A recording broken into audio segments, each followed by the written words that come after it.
सम्यक दर्शन मूल है जिसका, दृढ़ है सम्यक ज्ञान तनम।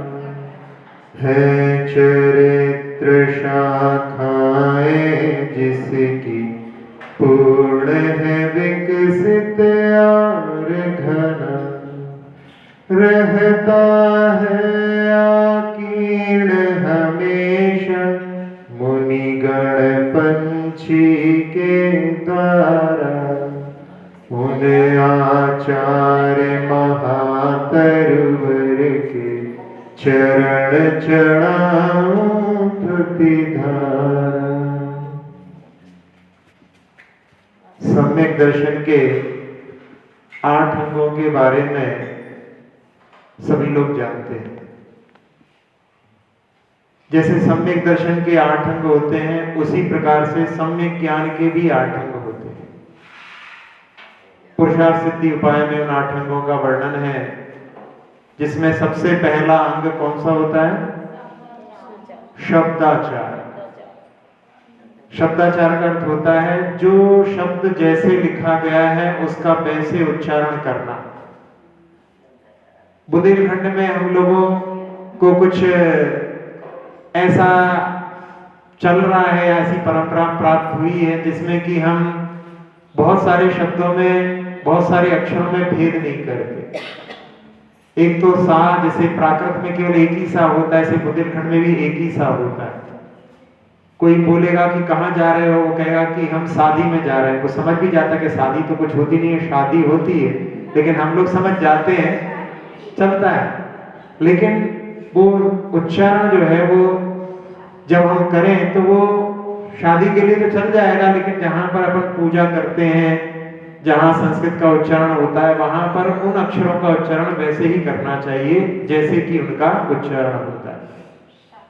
तो 3 प्रकार के सा होते हैं।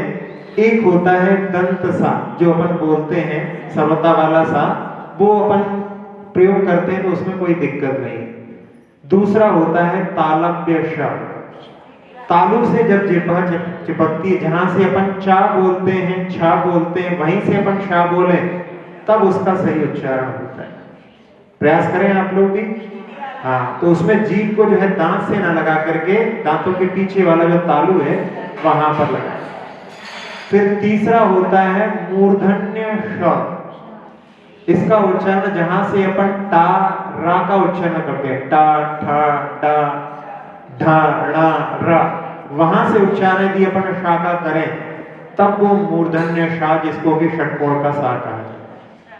तो ये 3 शा में अपने लिए डिफरेंस रखना चाहिए।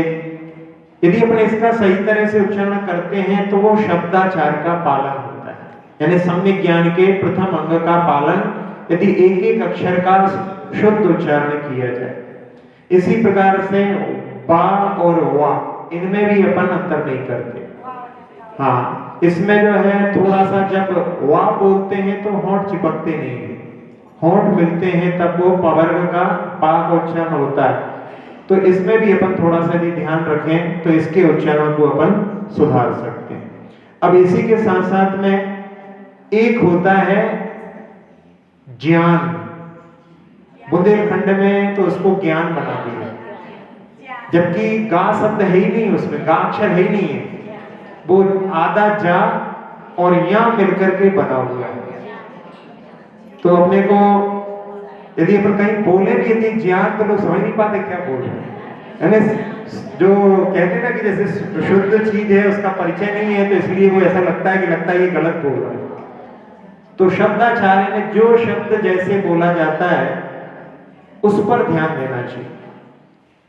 फिर इसके बाद में दूसरा आता है अर्थाचार। अर्थाचार का भी यानी जो उसका अर्थ है वो भी हमें पढ़ते पढ़ते आना चाहिए। यदि हम बहुत जल्दी पढ़ेंगे तो हम उसके अर्थ का भाषण नहीं कर पाएंगे। शब्दाचार में भी ऐसा होता है कि जैसे कोई फास्ट ट्रेन चलती है तो फास्ट ट्रेन छोटे स्टेशन पर नहीं रुकती। इसका अर्थ क्या होता है कि जब बहुत फास्ट पढ़ेंगे, बहुत जल्दी पढ़ेंगे, तो छोटे छोटे शब्दों को छोड़ते चले जाएंगे। और साथ ही साथ में उसके अर्थ का भी हमको भाव भाषण नहीं हो पाएगा। इसलिए उसके अर्थ का भी, अर्थाचार का भी पालन हमें करना चाहिए। लेकिन क्या करें, अब हमने बहुत सारी पूजाओं का नियम ले रखा है, 4-5 पूजाएं करनी है तो ज्यादा है और टाइम नहीं है, फिर कैसे काम चलेगा। तो अक्सर सुना है लोगों से, भाई आपके पास यदि समय हो, खूब 4-5 घंटे हो तो आप 10 की पूजा करो तो कोई दिक्कत नहीं, लेकिन यदि आपके पास में लिमिटेड टाइम है और उसमें ही अपने को सब कुछ करना है तो फिर तो वो खाना पूर्ति हो जाती है, भाव का भाषण भी वहां पर नहीं हो पाता है। यदि कोई खूब लेट 11-12 बजे, 1:30 बजे, 2 बजे आकर के भगवान की पूजा करे और उसमें कहे कि तुम बिन मैं व्याकुल भयो जैसे जल बिन, कैसा लगेगा? है नहीं, मतलब उसे भाव भाषण होगा क्या कि कहाँ 1:30-2 बज रहे हैं, 1 बज रहे हैं, 12 बज रहे हैं और कह रहे हो कि भगवान मैं आपसे बिल्कुल मछली जैसा तड़प रहा था आपसे मिलने के लिए। कैसी ललक होनी चाहिए। अर्थाचार मतलब वहां पे भगवान की जो पंक्तियों को बोल रहे हैं, मतलब घर से ही अपने लिए कि कब मैं भगवान के दर्शन करने पहुंच जाऊं। एक तुलसीदास जी का दोहा, ज्यों गरीब की देह को जड़कारे को खां। कोई गरीब है और उसकी कुटिया झोपड़ी टूटी हुई, ठंड का मौसम पड़ रहा है, खूब ठंडी ठंडी हवा चल रही है, और उस समय में वो रात में क्या सोचता है कि कब रात निकल जाए और कब जो सुबह हो जाए, घाम आ जाए, धूप आ जाए। ज्यों गरीब की देह को जड़कारे को घाम, तुलसी के कब हो लगो वैसे ही प्रभु राम। तुलसीदास जी कह रहे हैं कि ऐसी भगवान की ललक हमारे मन में कब आएगी, जैसी वो वहां पर एक एक क्षण में सोचता है कि रात कब निकल जाए और कब धूप आ जाए, मैं अपनी ठंड को मिटा लूं। ऐसी ललक भक्त जब रात में सोता है तो सोचता है कि अब रात के समय में द्वार बंद हो गए जिनालय के, मैं दर्शन नहीं कर सकता। वो कब द्वार खुलेंगे, कब सुबह होगी, और मैं कब भगवान की द्वार पर जो है भगवान की आराधना करने पहुंचूंगा। ऐसी ललक होनी चाहिए। तो ऐसी ललक की जब पंक्तियां निकलेंगी कि तुम बिन मैं व्याकुल भयो जैसे जल बिन नींद, ये सार्थक रहेगी, यानी वहां पर अर्थाचार का पालन हो रहा है। फिर इसके बाद में तीसरा होता है उभयाचार। उभयाचार में दोनों का, यानी शब्दों का भी सही उच्चारण करना है और उसके अर्थ का भी भाव भाषण होना चाहिए। तत्वार सूत्र में अक्सर ऐसे सूत्रों का पाठ करते हैं जिनमें आप शुद्ध तो उच्चारण कर रहे हैं लेकिन उसका अर्थ सही निकल रहा है। क्यों नहीं निकल रहा है? क्योंकि आप उसका जहां पर तोड़ना चाहिए वहां पर नहीं तोड़ रहे। जैसे सहस्त्र नाम में एक जगह पर आता है पीत भी रभयंकर, भगवान के नामों में आखिरी शतकों में इसको कई जने लोग कैसे पढ़ते हैं, बीत भीर भयंकर। जो पीछे बोल रहे हैं, आप नहीं पीछे बोल भी रहे लोग यहाँ ऐसे पढ़ते हैं। एक बार हमने सुना तो हमने कहा कि देखो कितना अनर्थ हो गया। सही है, उच्चारण में कोई दिक्कत नहीं है, लेकिन उसको जहां तोड़ना चाहिए वहां पर, शब्दों में कोई गलत नहीं है, लेकिन वहां पर भगवान का नाम भयंकर हो गया, जबकि आना क्या चाहिए, रभयंकर। अपन रभयंकर बोलेंगे तो वहां पर आ उसमें अपने लिए भाव भाषण होगा कि रभयंकर। ऐसे तत्वार सूत्र के कुछ सूत्रों में अपन देखें, पहले अध्याय में एक आता है मति श्रुतियोर निबंधो द्रव्येश्व, द्रव्येश्व ना लेकर के अपन द्रव्येश वसर्व पर्यायेषु। यदि अपन वसर्व बोलेंगे तो इसमें असर्व पर्यायेषु भाव आएगा वहां पे। असर्व क्योंकि सारी पर्यायों को मति और श्रुतियान अपना विषय नहीं बनाते। इसी प्रकार से दूसरा सूत्र इसी के बाद में आता है रूपिश ववधे। अब कई लोग जो है रूपेश वधे, अब वधे क्या है, ववधे में तो अवधे की कुछ गूंज आ रही है, तो उच्चारण तो सही है, दोनों उच्चारण में कोई अंतर नहीं है। शब्दों का उच्चारण ने देखा, शब्दाचार का तो पालन हो रहा है, लेकिन अर्थाचार की दृष्टि से रूपिश ववधे यदि अपन बोल रहे हैं तो उसमें अर्थ का भी भाव भाषण वहां पर हो रहा है। इसी प्रकार से एक आता है सद सतो, इसमें सद सतो यदि बोलेंगे तो सत और सत निकलेगा उसमें, सद असतो ऐसा करके, जिसमें सत और असत जैसा कई बार आता है इसमें, सद असद अविधान मृतम उसमें भी आता है। तो इस प्रकार से उसके उच्चारण के समय में अपने लिए ध्यान के साथ में इसका उच्चारण करना चाहिए। फिर तीसरे अध्याय में वहां पर आता है जहां त्रिसप्त आदि जो सूत्र है उसमें त्रिसप्त दस सप्त दस ऐसे आते हैं, तो उसमें पाठ करते करते क्या करते हैं सप्त दस जल्दी जल्दी पढ़ देते हैं, तो क्या होता है 17 जैसा अर्थ हो जाता है। उसका उच्चारण करते में त्रिसप्त दस सप्त दस, एक साथ में बोलेंगे तो एक 17 निकलेगा और एक जगह पर 7 और 10 निकलेगा। ऐसे यदि अपन उच्चारण करेंगे तो वो अर्थाचार की दृष्टि से भी वहां पर अपना जो है दृष्टि की अपन प्रयोग कर रहे हैं ये समझ में आता है। इसी प्रकार से छठे अध्याय का सूत्र आता है शुभ पुण्यस्याशुभ पापस्य। अब इसको भी पढ़ते पढ़ते जो है इधर शुभ पुण्य शुभ पापस्य, अब क्या हुआ, शुभ के माध्यम से ही पुण्य का आश्रय हो रहा है, शुभ के माध्यम से ही पाप का आश्रय हो रहा है, ऐसा अर्थ निकलेगा। इसलिए अपने को उसका सूत्र का उच्चारण करते शुभ पुण्यस सा पे रुक जाए और या शुभ पापस्य। हाँ, या शुभ बोलेंगे तो उसमें कुछ अशुभ का वहां पर जो है भाव प्रकट होगा, ऐसे उच्चारण करना चाहिए। इसी प्रकार से जब दुख शोक तापा क्रंदन बद परिदेव नान्यात्म परो भय स्थान यसत वेद्यस्य, उसमें जो है सत वेद्यस नहीं यसत वेद्यस, यसत बोलेंगे तो उसमें असत छुपा है। ऐसे जो बारीकियां हैं ये ज्ञानाचार्य के अंगों के माध्यम से अपने लिए पकड़ में आती है और इनका अपने को प्रयोग उस दृष्टि से करना चाहिए। फिर इसी प्रकार से सद असत वेद्य, सत सत वेद्य में सत वेद्य बोल देंगे तो सत और सत ही निकलेगा, सद असत वेद्य बोलेंगे तो सत और असत वेदनीय जो दो भेद होते हैं उनकी ओर दृष्टि जाती है।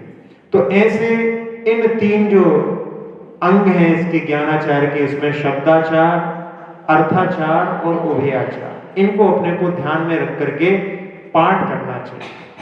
और संस्कृत के उच्चारण में खासकर जब पद्य रहता है, गद्य में तो स्वराघात ना भी करें तो चल जाता है, लेकिन जब पद्य रहता है तब उसमें स्वराघात की भी प्रक्रिया होती है। स्वराघात किसे कहते हैं, जहां छोटा आ छोटी ही छोटा ऊ हो और उसके आगे संयुक्त अक्षर। संयुक्त अक्षर क्या होता है, जैसे क्षत्रज्ञ को आप जानते हैं, प्रा भी है, इसी प्रकार से क्या भी है, व्यय भी है, जिसमें दो व्यंजन हो जिनके बीच में स्वर ना हो वो संयुक्त अक्षर कहलाता है।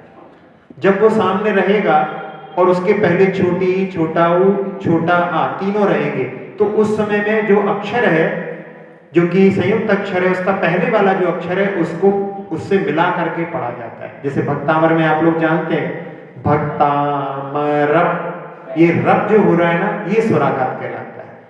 फिर इसी प्रकार से इसी पंक्ति में आता है मणि प्रभाणा, और आज में तीसरी पंक्ति में फिर कभी आता है सुर गुरु प्रतिमोपी, तो ऊ छोटा आ छोटी तीनों के उदाहरण उसमें मिल जाते हैं। वैसे अपन लोग हिंदी में भी प्रयोग करते हैं, हस्तक्षेप बोलते हैं, हस्तक्षेप नहीं बोलते, हस्तक्षेप। इसी प्रकार से भवनत्रिक, भवनत्रिक नहीं बोलते, भवनत्रिक में सुर तंत्र, भवन और त्रिक है, त्रि में जो ता और रा ये दो अक्षरों के बीच में कोई स्वर नहीं है, इसलिए भवन में ता को अपन मिला करके पढ़ते। तो इसका यदि अपन थोड़ा सा ध्यान रखें तो शब्दाचार का अपना अच्छी तरह से जो है पालन होगा और उसके साथ साथ में अपन अर्थ पर भी दृष्टि को डाल सकते हैं। अब इसके बाद में चौथा जो अंग है, वैसे आगे पीछे भी हो सकते हैं, कई कई क्रम से देखें अपन, तो उसमें चौथा जो होता है वो विनयाचार। बड़ी विनय के साथ में अपने लिए बड़े नम्र भाव के साथ में श्रुत का अध्ययन करना चाहिए। मन में ये भाव रखना चाहिए कि उन आचार्य महाराजों ने जिनकी ये रचना अपन पढ़ रहे हैं, जिन भी कई कवि की रचना पढ़ रहे हैं, उन्होंने अपना कितना परिश्रम करके इसकी रचना की होगी। भगवान की वाणी निसृत हुई, भगवान की वाणी को गणधरों ने ग्रहण किया, फिर बाद में आचार्य परंपरा के माध्यम से आगे चली और उन्होंने अपना समय देकर के उसका अध्ययन, जिसका उपयोग वो शुद्धोपयोग के लिए कर सकते थे, उन्होंने शुभोपयोग के माध्यम से हम लोगों के लिए ये चीज जो है रचना की है। ये दृष्टि वहां पर श्रुत के अध्ययन करते समय में यदि रहे तो वो विनयाचार कहलाता है। और इसी प्रकार से एक रहता है, जबकि कहा है विनय के लिए कि विनयेन सुध मदीदम, विनय के साथ में जो कुछ भी शुद्ध का अध्ययन किया जाता है और यदि भूल भी जाए तो उसके लिए लिखा है कि तम उवट्ठिदादो परभवो केवल नाणम च आवहति, उस विनय के द्वारा वो केवल ज्ञान को भी आकर्षित करने की सामर्थ्य रखती है। भूल भी जाए तो परभव में थोड़ा सा भी कुछ भी पढ़ा हो विनय के साथ में तो वो केवल ज्ञान को प्राप्त कराने में समर्थ होता है। इसलिए बड़ी विनय के साथ में अपने लिए भले ही कुछ थोड़ा सा भी पढ़े लेकिन बड़ी विनय के साथ में पढ़ना चाहिए। और बहुमानाचार, विनयाचार और बहुमानाचार में ज्यादा अंतर नहीं हो लगता, लेकिन अंतर है उसमें। उसमें जो शास्त्र है उसकी विनय, जो अध्ययन कराते हैं उन शिक्षक की विनय आदि भी बड़े बहुमान के साथ में उनका बहुमान रखना, ये बहुमानाचार कहलाता है। और इसके बाद में होता है अनिन्वाचार। निन्ना का अर्थ होता है छिपाना। जिनसे भी हमने कुछ पढ़ा है उनके नाम को नहीं छुपाना। जिस शास्त्र से हमने अध्ययन किया है उस शास्त्र का भी नाम नहीं छिपाना चाहिए। लौकिक में भी ऐसा चलता है कि लौकिक में भी वहां पर गुरु का महत्व बड़ा माना है। कहा भी है गुरु गोविंद दो खड़े काके लागो पाए और बलिहारी गुरु आपकी गोविंद दियो। गुरु की महिमा बड़ी, पूरे जगत में गुरु की महिमा को माना है। एक नट था, सड़क पर करतब दिखाता था। जिन कर्तव्यों को दिखाता था वही वही पुनः पुनः दिखाते हुए अब लोग कहां तक देखेंगे, तो उसने सोचा कुछ नया सोचना चाहिए, कुछ नया करना चाहिए। और उसने एक बार एक छुरी को ऊपर उछाल करके और उसको मुंह के माध्यम से पकड़ने की कोशिश की। उसमें बड़ी जोखिम थी, थोड़ा सा भी चूक जाए तो जीभ कट जाए, गला कट जाए। और वो उस कर्तव्य को दिखाने लगा। लोग, बहुत सारे लोग इकट्ठे होने लगे, उसको अच्छा पैसा मिलने लगा। एक बार किसी ने पूछ लिया कि ये तुमने कहां से सीख लिया, और उसने कह दिया कि ये तो हमने स्वयं ही इजाद किया है, हमने खुद अपने मन से बनाया है। अगले दिन जब वो छुरी को उछाल करके पकड़ने की कोशिश कर रहा था और वो थोड़ा सा चूक गया, उसकी जिह्वा कट गई। उस समय में उसकी पत्नी जो है वहां पर कहने लगी कि इन्होंने अपने गुरु का नाम छिपाया है इसलिए इनकी जिह्वा कट गई। पूछा इनका गुरु कौन है? कहने लगी एक बार एक पक्षी को इन्होंने देखा था, वो फल ऊपर से टूटा, पक्षी ने जाकर के उसको पकड़ लिया, उसके माध्यम से इन्होंने सीखा था, उनका गुरु उसके माध्यम से देखा था, उसका नाम छिपा लिया, इसलिए इनकी ऐसी स्थिति हुई। तो अन्य नवाचार इन्हें अपने गुरु का नाम नहीं छिपाना। आगम में भी वर्णन आता है कि समूह शरण से जब राजा सैनिक निकले तो एक मुनिराज को उन्होंने देखा और उनसे जाकर के उनके कुछ स्तोत्र आदि पाठ को सुना तो कि आपने किससे अध्ययन किया है। और उस समय में उन्होंने जिन गुरु से अध्ययन किया था वो इतने प्रसिद्ध नहीं थे। उस समय भगवान महावीर का समोषण लगा हुआ था, तो उन्होंने कह दिया कि हमने तो भगवान महावीर से पढ़ा है, हमने भगवान महावीर से सीखा है। गुरु का नाम छिपाया और ऐसा हुआ कि उनके शरीर में पूरा शरीर उनका काला पड़ गया। गौतम गणधर के पास जाकर के राजा शैनिक ने पूछा कि इनके साथ ऐसा क्यों हुआ, तो उन्होंने बताया कि इन्होंने अपने गुरु का नाम छिपाया। और उनको जाकर के उन्होंने स्थिति ग्रहण करने की दृष्टि से कि आप प्रायश्चित में, उन्होंने प्रायश्चित लिया। उसके बाद में उनका शरीर भी स्वस्थ हो गया और बाद में उन्होंने अपनी आत्मा को भी स्वस्थ यानी सिद्ध अवस्था को भी प्राप्त कर दिया। तो ऐसा जो कार्य होता है वो अन्य नवाचार कहलाता है। अब इसके बाद में एक होता है उपधानाचार। उपधानाचार का अर्थ होता है कि हम कोई चीज पढ़ते हैं, कोई शास्त्र पढ़ते हैं तो ऐसा ना हो कि केवल आगे आगे बढ़ते जाएं, आगे आगे पाठ होता जाए और पीछे पीछे सपाट हो जाए, कुछ मालूम ही नहीं क्या चल रहा है। ऐसे भी अपन पढ़ेंगे तो उसमें अपने लिए कोई उपलब्धि नहीं हो सकती। सबसे अच्छा उपलब्धि का साधन है कि हम जो कुछ पढ़ते हैं उस पढ़ने के बाद में हमारे लिए रिवाइज करना चाहिए। जैसे आप लोग स्वाध्याय करते होंगे, स्वाध्याय करने के बाद में अभी आप पाठशाला भी प्रारंभ होने वाली है, तो उस पाठशाला में आखिरी में 5 मिनट का सेशन रखना चाहिए कि आज हमने क्या पढ़ा। यदि हम ये डिसाइड कर लें उस समय में 5 मिनट में, तो अगले दिन भी हम उसको बता सकते हैं। जब हम स्वयं ही नहीं समझ पाएंगे कि आज हमने क्या पढ़ा है, तो फिर अगले दिन हम उसको रिवाइज कैसे करेंगे, या हम किसी दूसरे को कैसे दे पाएंगे। वही किसी दूसरे को दे सकता है जिसने स्वयं अच्छी तरह से उसको ग्रहण किया। ग्रहण यदि नहीं किया है तो अपन बाहर, कई बार होता है कि महाराज जी ने बहुत अच्छा प्रवचन किया, बहुत अच्छा प्रवचन किया, कहले बताओ जरा क्या बताया, कहले वो तो महाराज जी जाने। ऐसी स्थिति नॉर्मल में बहुत बार ऐसी हो जाती है। तो उसके लिए हमें आखिरी में थोड़ी देर के लिए रिवाइज करना चाहिए, और जो भी चीज, जो भी प्रश्न नहीं बन रहे हैं उनको नोट करके रखना चाहिए। कई बार होता है महाराज जी को बहुत सारे पूछना था, बहुत कुछ पूछना था, बस याद ही नहीं आया, तो वो इस उपधानाचार का पालन नहीं करने के कारण में होता है। हम उपधानाचार का कि पढ़ें और उसको जो है रिवाइज भी करें। बच्चे लोग भी पढ़ते हैं, बच्चे लोगों को कई बार कहते हैं कि हमको याद नहीं होता। क्या होता है कि हमारे मन जो है, माइंड जो है, उसमें भी एक मेंटल टैप होता है। जैसे जो कैमरे लगे रहते हैं ना, उनमें टैप होता है, 1-2 दिन के बाद में उसमें ओवरलैपिंग, उसी पे फिर से रिकॉर्डिंग चालू हो जाती है। ऐसे ही अपने मेंटल टेप पर जो है 24 घंटे के बाद में रिकॉर्डिंग फिर से चालू हो जाती है। तो यदि 24 घंटे के पहले हम उसको रिकॉल कर लें, फिर से अपने जो कुछ पढ़ा है उसको यदि अपन सोच लें, तो अपन बहुत कुछ उसको रिगेन कर सकते हैं। 85% तक अपन ने जो कल पढ़ा था अपन बताने, डिस्कस कर सकते हैं। लेकिन जैसे ही 24 घंटे निकलेंगे, फिर आपको जो है 20-25% पे ही सेटिस्फाइड होना पड़ेगा। यानी रिवाइज करने का कितना प्रभाव पड़ता है। वैसे आप लोगों में बहुत सारे लोग तो ऐसे ही बैठे हुए हैं कि जिनके लिए धर्म पत्नी की संज्ञा दी जाती है, तो आप लोग जो कुछ पढ़ते हैं उसको जाकर के किसी को सुना देना चाहिए। अपने अपने पतियों को भी सुना सकते हैं कि आज हमने क्या पढ़ा।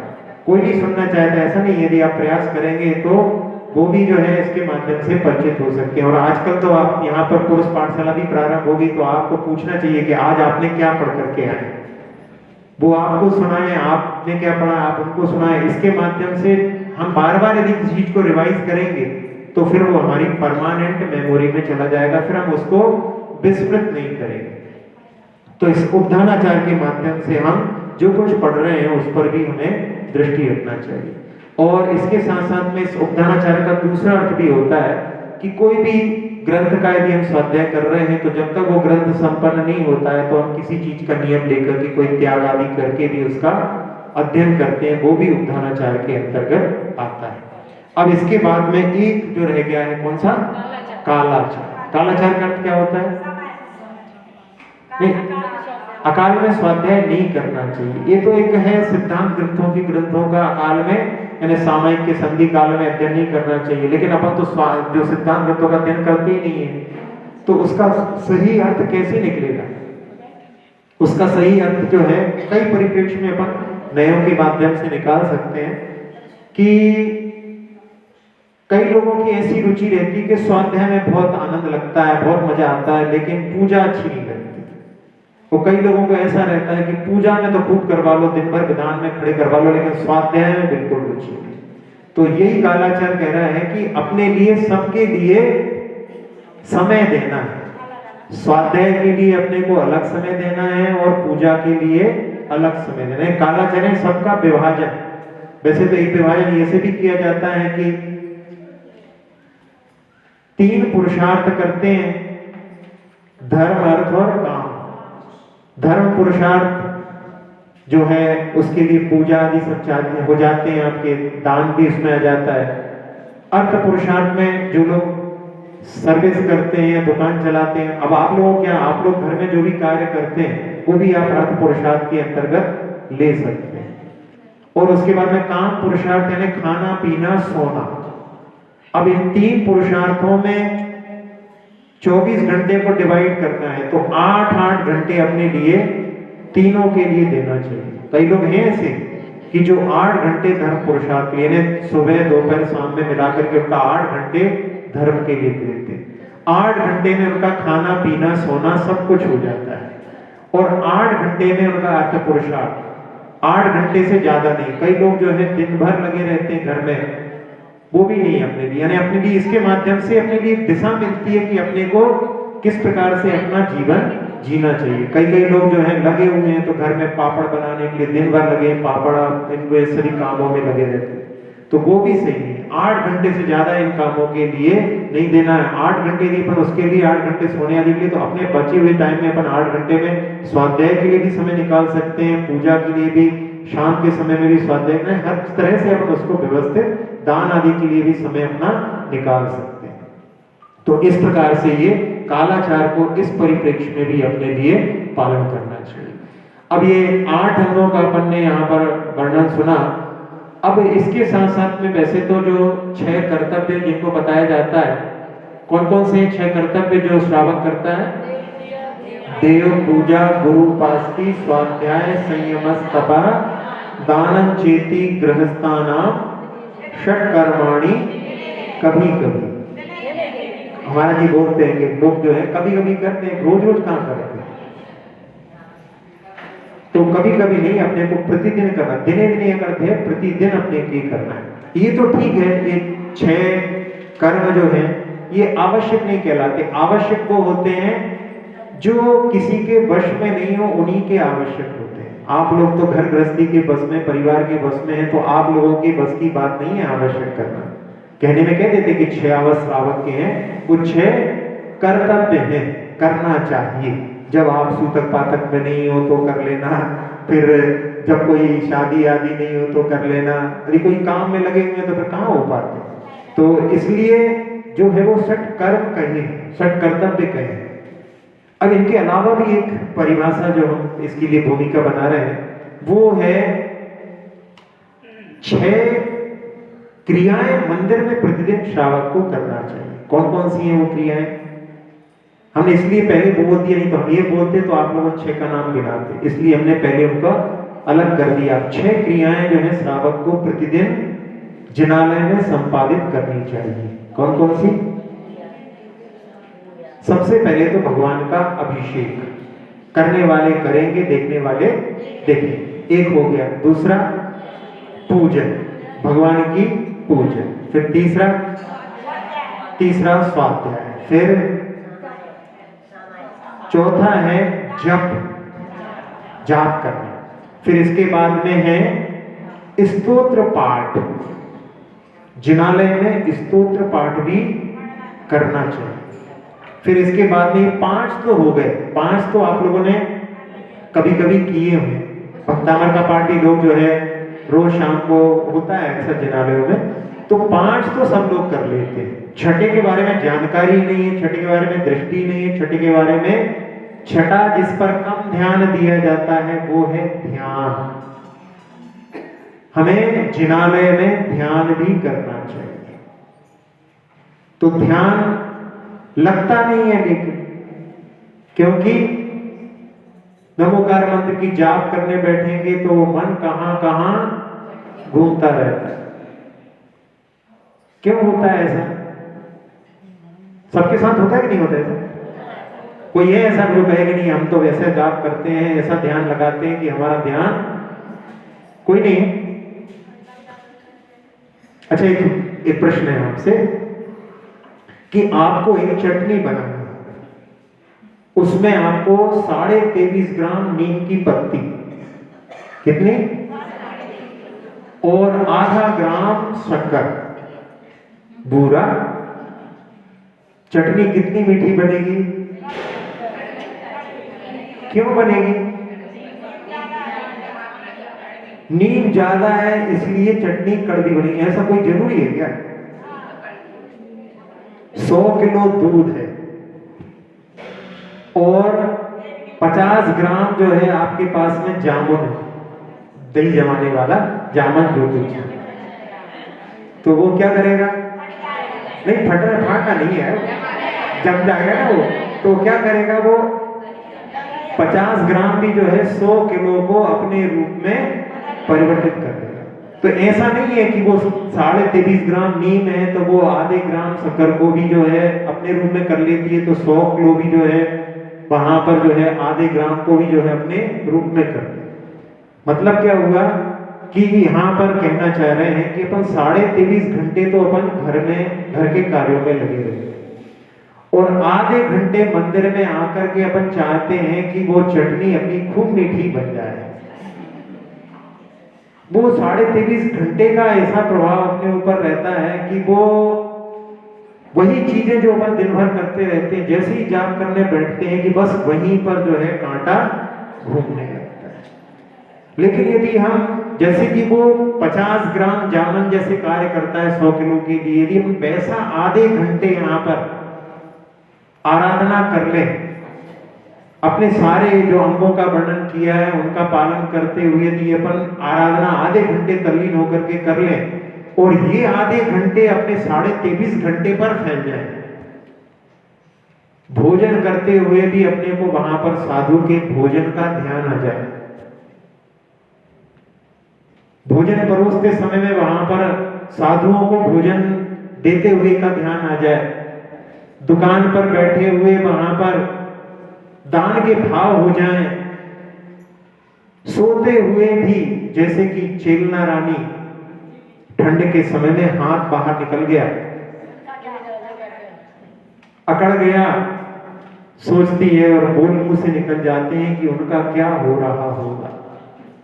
सोते सोते भी साधुओं का ध्यान ये क्या है, ये वो आधे घंटे को उन्होंने 23.5 घंटे पर भी फैला दिया है। वो 50 ग्राम जो जामन है उसने 100 किलो को भी अपने रूप में परिवर्तित कर। मंदिर में बैठे बैठे भी जब नहीं आ पा रहे हैं, स्वास्थ्य ठीक नहीं है, अनुकूलता नहीं है, मन में वहां पर सोच रहे हैं कि अभी जो है वहां पर धर्म सभा लग रही हो, अभी लोग जो है पूजन कर रहे होंगे, अभी शांति धारा हो रही होगी, नहीं सोच सकते क्या? मंदिर में प्रवेश करते समय थोड़ी देर वहां पर की धन्य है, मैं स्वस्थ हूं, जिनालय में प्रवेश कर रहा हूं। जितने भी लोग पूरी दुनिया के सारे अपने अपने कामों को छोड़कर के जिनालय में भगवान की आराधना करने जा रहे हैं, वे धन्य हैं। इस अनुमोदना के माध्यम से हम कुछ भी नहीं करें, घर में रह करके भी हम वैसे ही पुण्य का अर्जन कर सकते हैं जो लोग यहाँ पर भी होकर के नहीं कर पाते। कुछ लोग यहाँ पर भी आने के बाद में भी बाहर के बारे में ही सोचते रहते हैं। 2 भाई हैं, एक भाई रोज जाता था और वो बड़ा भाई नहीं आता था, उसने सोचा कि आज बड़े भाई को भेज देता हूँ, बड़े भाई को भेज दिया कि मैं संभाल लूंगा, आप जाओ तो सही। और छोटा भाई दुकान पर बैठ करके वहां पर सोच रहा है कि अभी जो है देखो बड़ा भाई जो है वहां पर प्रवचन सुन रहा होगा, अच्छा है, कम से कम कुछ परिवर्तन तो आएगा, ऐसा वहां पर वो दुकान पर भी बैठे बैठे सोच रहा है। और यहाँ पर ये सोच रहा है कि महाराज जी तो रोकने का नाम ही नहीं दे रहे। इधर वो जो है वो आज वो आने वाला था, उसको इतना चुकता करना था, हमें उसका जो हिसाब करना था। यहाँ पर सुन रहे हैं प्रवचन लेकिन मन वहीं पर दुकान पर। तो कितना परिवर्तन हम अपने जीवन में इन बातों के माध्यम से कर सकते हैं। ध्यान की मुद्रा, अपनी रीढ़ की हड्डी बिल्कुल सीधी रहे और पूरे शरीर को तनाव से रहित महसूस करने के लिए सबसे पहले अपने माथे को बिल्कुल ढीला छोड़ दीजिए। पूरी सलवटें दूर हो चुकी हैं। अपने दोनों नेत्रों को ऐसा कि पानी में तैर रहे हो, जिह्वा को दांतों से दूर गले में समा रही हो, ऐसे देखें। दोनों कंधों को और नाभि को ढीला छोड़ते हुए पूरे शरीर को तनाव से रहित देखने का प्रयास करें। एक बार सभी लोग मिलकर के ओम का नाद करेंगे। इस ओम के नाद में एक बार श्वास में जितनी देर तक कर सके उतनी देर तक उस ओम का नाद करके अपने मन को शांत करने का प्रयास करेंगे।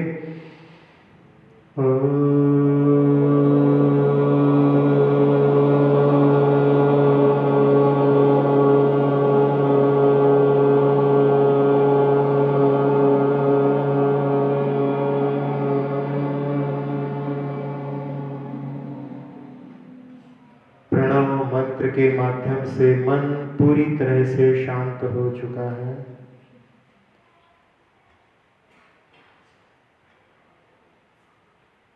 अपने मन को एक पंछी बना करके उड़ान देते हुए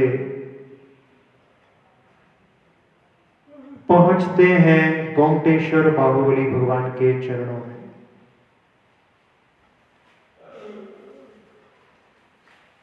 अति मनोज्ञ प्रतिमा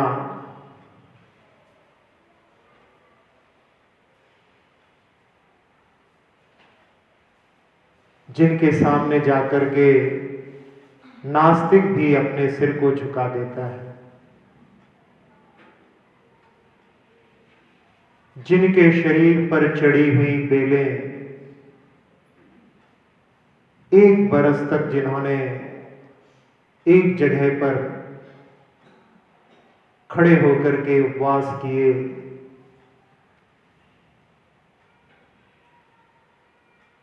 जिनके पैरों में सांपों ने बावियां बना ली, ऐसे महान तप के धारी बाहुबली भगवान ऋषभ देव के पुत्र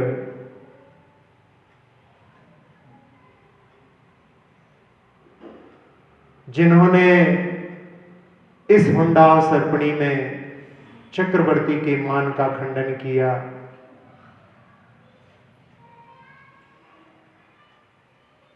चक्रवर्ती जब इनके चरणों में नत होकर के पूजन करने आया, मन में खेद था कि मेरे कारण उनको कष्ट हुआ।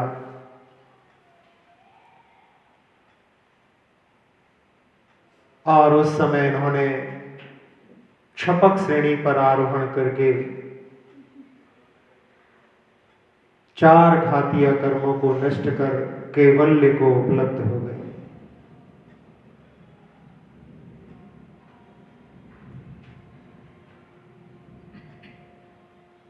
बाद में इनकी इस धरा पर वाणी भी खिरी और अंत में 4 आघातीय कर्मों को नष्ट कर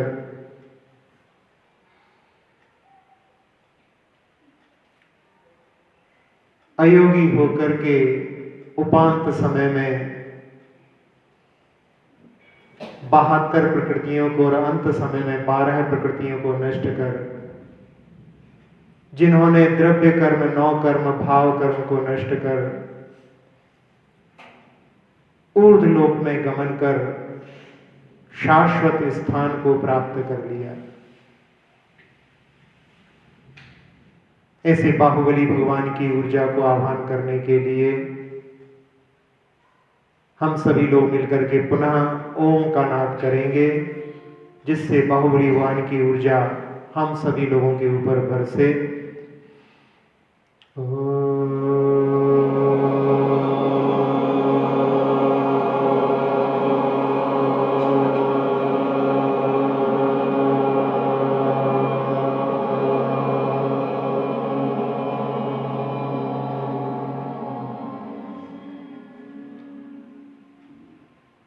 बाहुबली भगवान की ऊर्जा आपकी ओर बढ़ती चली आ रही है इस मंत्र के माध्यम से। वो ऊर्जा का सघन पिंड चंद्रमा के समान आपके सिर के ऊपर आकर ठहर चुका है। उसकी चांदनी ने आपके ब्रह्मरंध्र के माध्यम से सिर के सबसे ऊपरी भाग के माध्यम से आपके मस्तक में प्रवेश कर मन के सारे विकारों को दूर कर दिया है, परम शांति से भर दिया है।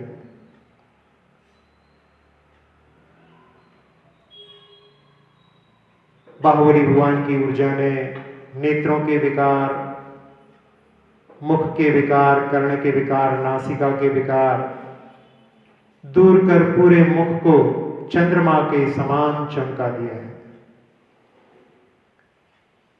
कंठ के विकार, फेफड़ों के विकारों को दूर करती हुई बाहुबली भगवान की ऊर्जा हृदय की एक एक धमनी को स्वच्छ कर आनंद और आह्लाद से भर चुकी है।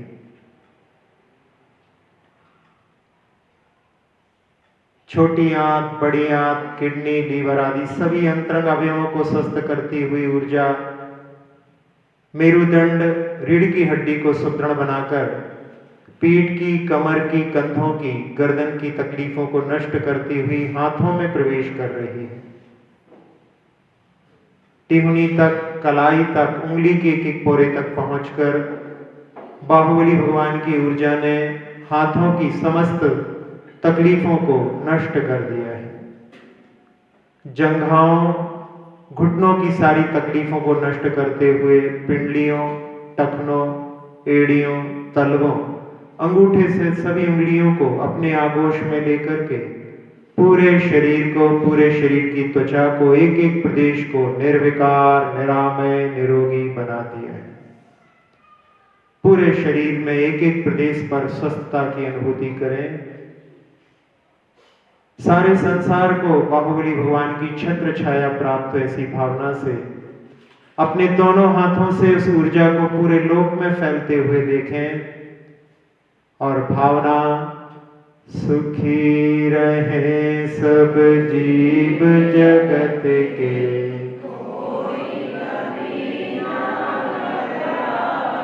सुखी रहे सब जीव जगत के, कोई कभी ना घबरावे। सुखी रहे सब जीव जगत के, कोई कभी ना घबरावे। इस मंत्र के माध्यम से पूरे लोक में शांति का वातावरण, सारे संसार के प्राणी अपने अपने रोगों से, दुखों से, शोकों से मुक्त हो रहे हैं।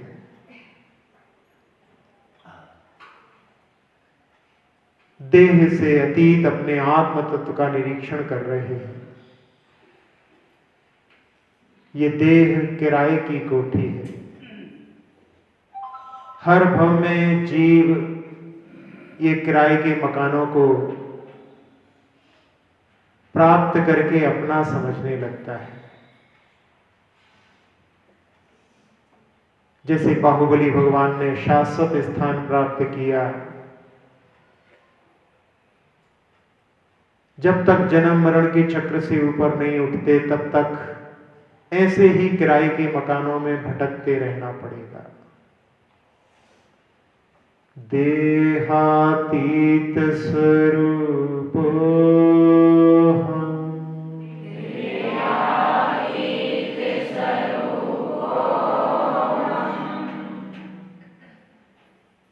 जैसे मकान में खिड़कियां होते हैं, दरवाजे होते हैं, ऐसे ही इस देह की इंद्रियां हैं। बहुत से जीव केवल मात्र स्पर्श इंद्रिय के धारी होते हैं। किन्हीं किन्हीं के पास में जिह्वा भी आ जाती है। चींटी आदि नासिका को भी धर लेते हैं। मच्छर आदियों की आंखें भी आ जाती हैं। पंचेंद्रियों के कान भी हो जाते हैं। लेकिन ये सब देह का ही स्वरूप है, आत्मा की इंद्रियां नहीं होती। आत्मा अतीन्द्रिय है। इंद्रियातीत स्वरूपो हम,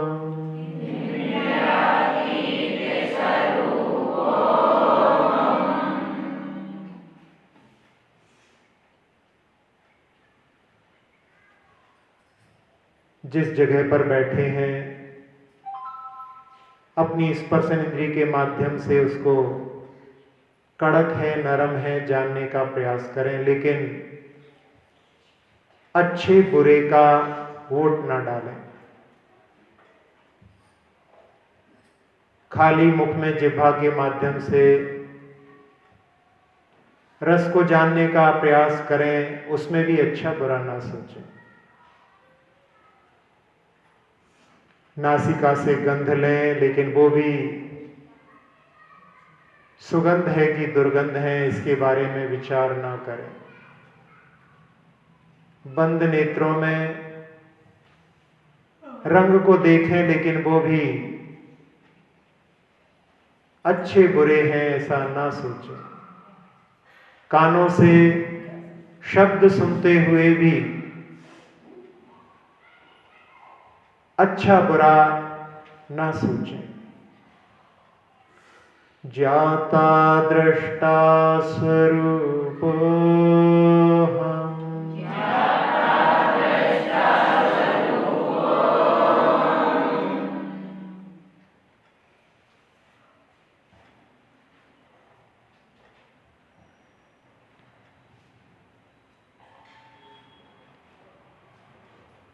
पुनः अपनी दृष्टि बाहुबली भगवान के मुख मंडल पर ले जाएं।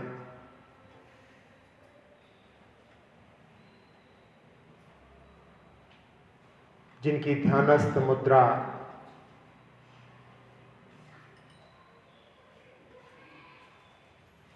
सबके मन को हरने वाली है।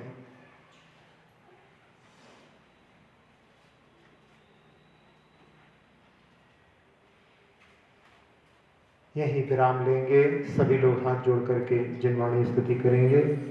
अक्षर पद मात्रा से दूषित वचन अगर ममहीन रहे,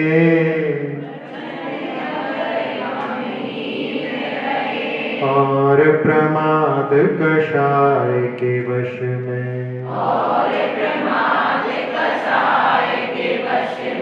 सम्यक अर्थ विलीन किए, जिन वाणी माता मेरी उन,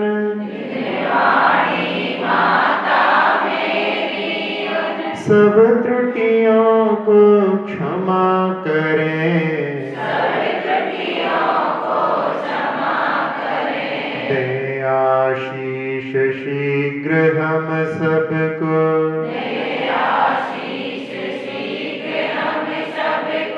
केवल लब्धि रमा मिले, प्राप्त हमें हो बोधि समाधि,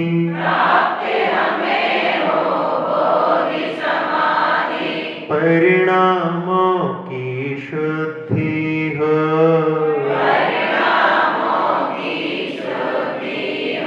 निज आत्म उपलब्ध हमें हो,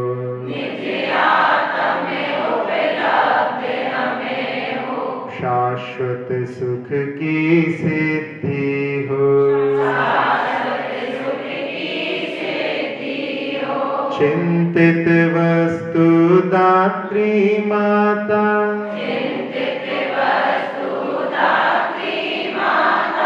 चिंतामणि उपमा भाति,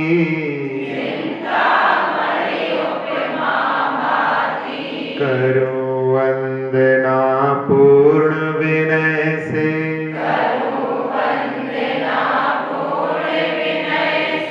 चरण रखूं मैं ये पाती,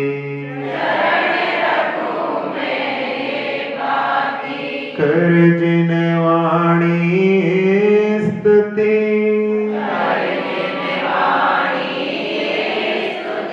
तन की ममता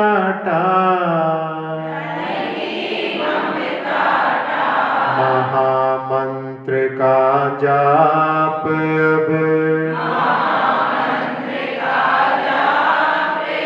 सभी जपे नभ बार। आती हुई सांसों में नमो अरिहंताणं, जाती हुई सांसों में नमो सिद्धाणं, पुनः आती हुई सांसों में नमो ऐरियाणं, जाती हुई सांसों में नमो वज्रायणं, पुनः आती हुई सांसों में नमो लोए, और जाती हुई सांसों में सब्द साहुण। सहज रूप से श्वास को लें, बगल वाले को भी आवाज ना आए। ऐसे 3 बार श्वासोच्छ्वास में 1 बार, 27 बार श्वासोच्छ्वास में 9 बार नमोकार मंत्र जपने का प्रयास करें।